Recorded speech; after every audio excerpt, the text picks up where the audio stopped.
प्रिय विद्यार्थियों, आज हम पढ़ेंगे दोनों सदनों की संयुक्त बैठक। जैसे कल मैंने बताया था आपको, साधारण विधेयक को लेकर यदि दोनों सदनों में मतभेद हो जाए तो उस परिस्थिति के अंदर दोनों सदनों की संयुक्त बैठक का प्रावधान है। तो देखिए, ये अनुच्छेद 108 के अंतर्गत राष्ट्रपति को अधिकार है कि वह दोनों सदनों की संयुक्त बैठक बुलवाए, लोकसभा और राज्यसभा की संयुक्त बैठक, अनुच्छेद 108 के अंतर्गत। और कौन बुलवाएगा बैठक? राष्ट्रपति। ये खास बात ध्यान रहे, राष्ट्रपति बैठक को, संयुक्त बैठक को बुलवाएगा। आपका बहुत ही अच्छा सवाल बनता है यहाँ पर कि संयुक्त बैठक को कौन बुलवाएगा? तो राष्ट्रपति बुलवाएगा।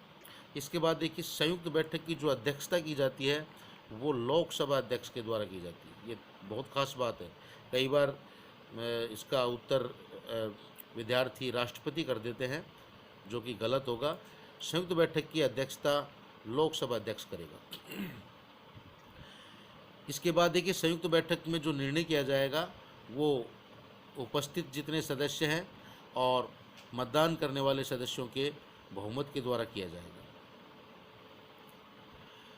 अब तक केवल 3 विधेयक ही इस संबंध में पास किए गए हैं संयुक्त बैठक के अंतर्गत: दहेज प्रतिषेध विधेयक, बैंक सेवा आयोग विधेयक और आतंकवाद निवारक विधेयक।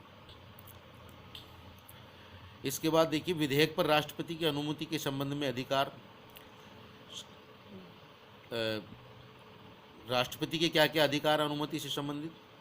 तो यहाँ पर देखिए, अनुच्छेद 111 के अनुसार कोई भी विधेयक राष्ट्रपति के हस्ताक्षर के बाद ही कानून या अधिनियम बन सकता है। यानी कि बगैर राष्ट्रपति के हस्ताक्षर के कोई भी विधेयक कानून में परिवर्तित नहीं होगा। अनुच्छेद 111 ध्यान रहे। अब देखिए, राष्ट्रपति जो है वो विधेयक को पुनर्विचार के लिए वापस संसद को एक बार, मैंने देखिए अंडरलाइन कर रखा है, केवल एक बार भेज सकता है, एक बार से ज़्यादा नहीं। अब देखिए, एक बार संसद में भेजने के बाद में क्या प्रावधान है?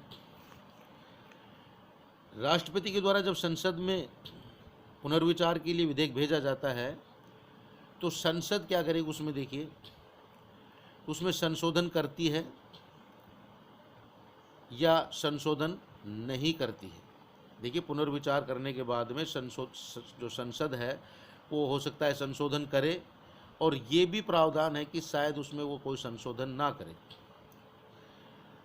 और वैसा का वैसा ही, जैसा पहले भेजा था वैसा ही दोबारा विधेयक को राष्ट्रपति के पास भेजा जाता है या कोई संशोधन करके भेजा जाता है। तो इस बार राष्ट्रपति उस पर हस्ताक्षर करने को बाध्य होता है। अब वो इसको पुनर्विचार के लिए दोबारा से संसद में नहीं भेज सकता। इस कंडीशन में उनको हस्ताक्षर करने ही पड़ेंगे। इसके बाद देखिए, धन विधेयक के संबंध में देखिए, संसद के अधिकार धन विधेयक के संबंध में। दूसरा जो खास संसद का जो कार्य है वो दूसरा है धन विधेयक पारित करना। पहला साधारण विधेयक हमने पढ़ा, अब धन विधेयक। तो धन विधेयक में संसद के क्या क्या अधिकार हैं देखिए।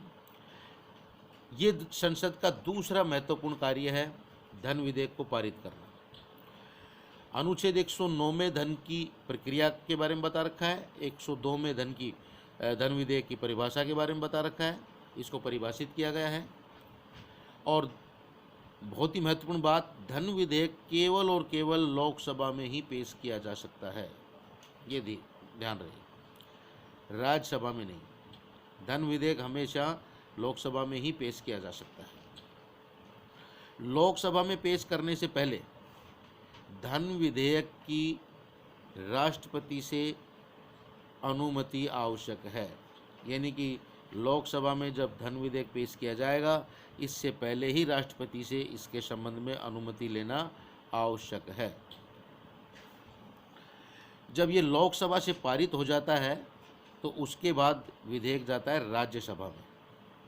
कहाँ पर जाएगा? राज्यसभा में।